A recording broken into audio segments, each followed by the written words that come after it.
Hi guys, this is Natalie and I am doing my first book haul slash TBR video. These are my favorite videos. I binge watch these videos, and to be able to do my own and do my first one is pretty much a book nerd's dream come true. So I'm going to keep this very short and sweet. Some of them are library books, some of them are books that I did buy with gift certificates, some of them are book club picks, and some of them are from book subscriptions that I did in another video. So I'll start with the books that maybe I haven't heard so much of on YouTube, BookTube, excuse me, and then we'll move on to some that I will definitely say I picked because they were BookTube recommendations.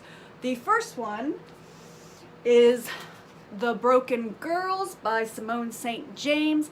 I picked this one out because when I read about the back, it sounded really interesting. Basically, there's supposed to be a boarding school that was around in the 1950s, and I guess there was a bunch of murders and crazy things going around. It was a boarding school for girls who had nowhere else to go, and then ends up being shut down. And so there's actually two timelines. There's the 1950s with the girls at the boarding school, and then there is the 2014 where a journalist whose a sister was a murder victim is investigating, and these two timelines I guess are going to kind of merge, and we're going to find out what exactly is going on with the school. So mystery thriller, of course, that's why I picked this one. Also a mystery thriller, Sometimes I Lie by Alice Feeney. I've heard mixed reviews. I've seen this on BookTube, and some people liked it and some people didn't. From what I gather, it's about a woman who wakes up in a hospital and she doesn't know how she got there. She has no clue what has happened to her, but she knows that her sister is probably involved, or her husband is probably involved, or maybe they're involved together. And when I say she wakes up, from what I've read, it's not like she wakes up with her eyes open. Like, she's just is conscious. She's aware of the conversations in the hospital room, but I don't think anybody else is really aware that she can hear. So I guess she's kind of figuring things out by overhearing other people talking. I haven't read any of this yet, but it sounded really good. It sounded really crazy. So of course I had to pick this one up. These are going to be, because I'm in a book club, I'm actually in several book clubs. The first one, which I found kind of funny, was The Idiot, and I had no idea what it was. It has a really weird name, The Idiot, and it has a big rock on it. So I didn't know what to make of that. I had no clue. So once I kind of read the back, and I read maybe the first 20 pages just to see what it was about, it is very interesting. It's about a girl, her name was Celine. She's the daughter of Turkish immigrants. We're in the 1990s. She's going to Harvard for the, her freshman year at Harvard, and you're kind of, I don't know, it's kind of like you're following her around. She's kind of taking you around. You're kind of experiencing everything she's experiencing. And it's really fascinating. The classes she's taking, the different kinds of people that she's meeting is really neat. So, and I can't wait to talk about it at book club. My Year of Rest and Relaxation by Otessa. I'm not even going to try to say that last name. It's taking place, I think, in the year 2000. She's in Manhattan. She's just finished college, so she's going through a big transition, and her parents have passed away. And from what it says in the inside and on the back, she meets what is possibly the worst psychiatrist ever, who puts her on a medley of different crazy psychiatric drugs as she's trying to deal with all of these issues. It is called Close Enough to Touch by Colleen Oakley. I never heard of this one, but it's really fascinating. It's about a woman who is literally allergic to human touch. And as she gets older, she, I guess, has an incident where when she kisses a boy, she almost dies from it. She decides after she finishes school, she just becomes a recluse. Her mother kind of allows that to happen, and I guess when her mother passes, she's kind of forced to go out into the world. She loves to read, so she, I guess, starts off as a library. And I did not notice this. I noticed the pretty letters, but if you look up close, there's actually open books all over the page. This is also one I did read the first few pages. It starts off with an article in the New York Times talking about her condition, which just really gives you a good idea of what is going on. I like it when books do that, when they throw either newspaper articles, podcasts, blogs, journal entries. I think it's just really, really interesting. And I think this is going to be a good one. I can't wait to talk about it later. I'm going to be honest, I picked these books because everybody on BookTube was recommending them. In fact, the next one, I think almost every booktuber has recommended, so I'm not going to go too much into it, and that would be The Seven Husbands of Evelyn Hugo. Of course, I know what everybody else knows, basically about some starlet who is now older and wants to tell her story. So many of you have just gone on and on about how great this book is, so I'm going to trust you and take it on. It sounds really interesting. I hope I like it as much as all of you have. The Hazelwood by Melissa Albert. It is a beautiful cover, which I've heard a lot of you guys talk about how beautiful the cover is.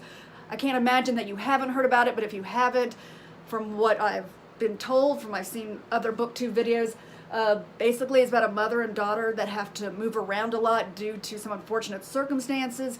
The grandmother is an author of fairy tales, and somehow they end up back at her house. I don't know if the grandmother's there. The grandmother has passed away, but I think the mother gets kidnapped or something, and the daughter starts to realize that maybe grandmother's fairy tales were not fairy tales, that they were real things happening, that they really were true.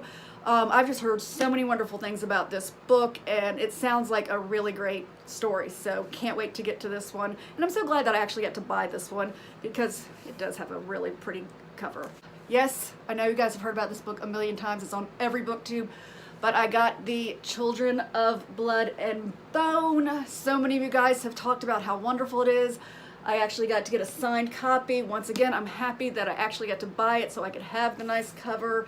If you haven't heard of it, it's supposed to be about a village that I guess at one point used magic, but they've lost their magic, and there's a girl who goes on some kind of journey to get the magic back. And I really do hope I enjoy this one because I've heard that the sequel is coming out sometime this year, so if I like this one, I like the idea that there's another one that's coming out really, really soon. So, and it's nice and thick, so I love thick books if they're going to be really good and entertaining. That's my son, by the way, yelling in the background. The books that I got from my book subscriptions, I got Brightly Burning and The Ship of Smoke and Steel. Both of these occur on ships. This one is about a governess who ends up on a haunted ship. This one has more sorcery and combat. I really haven't heard much about these books, but they were in my LitJoy crate, so I'm excited to read them, and hopefully when I do a wrap-up I can tell you if they're worth picking up. This book came in my Owl crate. If you watched the videos where I did the LitJoy versus Owl crate with the Gilded Wolves, as I said before, when I first got this in my crate, I'd never heard of it.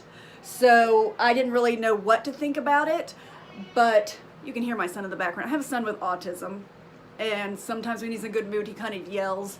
So, and it is the weekend, so that's what you're hearing. He's kind of running up and down the halls. I think he was trying to get into the room, to be honest with you.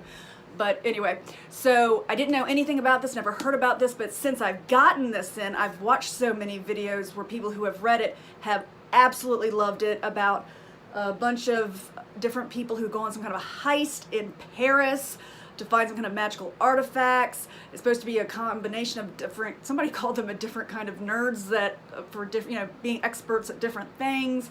But I'm super excited to read this after hearing how so many of you liked it. And then the last book in my book haul would be The Dead Queens Club. I talked about this in my newbie book tag. You can see how far I am into this. This is a Henry VIII retelling that happens in a high school. And if you have any interest in Henry VIII at all, this is so fascinating. You don't have to know anything about Henry VIII or be interested in history to enjoy this book. But if you actually do take the time to maybe do a little research, kind of see who his wives are, get a little bit of information about his wives, and see how great Hannah Capin is doing little parallels and trying to really take the Henry VIII story and put it in a high school and put so many details that are so similar to what really happened. She has done such a great job so far. And in fact, I know I'm probably missing some. So since I've mentioned before, she is one of my writing teachers. I can't wait till I finish it, and I want to have a conversation and be like, okay, tell me all the different parts that are in there that were historical references that I probably missed. But it has been great so far. Beautiful cover, really wonderful. So that's what I have for my first book haul TBR. Hopefully I can do a wrap-up video soon, and I hope most of these books, if not all of these books, are great, but I'll be able to give you a lot more information at that time. Thanks for watching. If you like, subscribe. If you don't like, then don't subscribe. Not gonna hurt my feelings. But I hope you enjoy.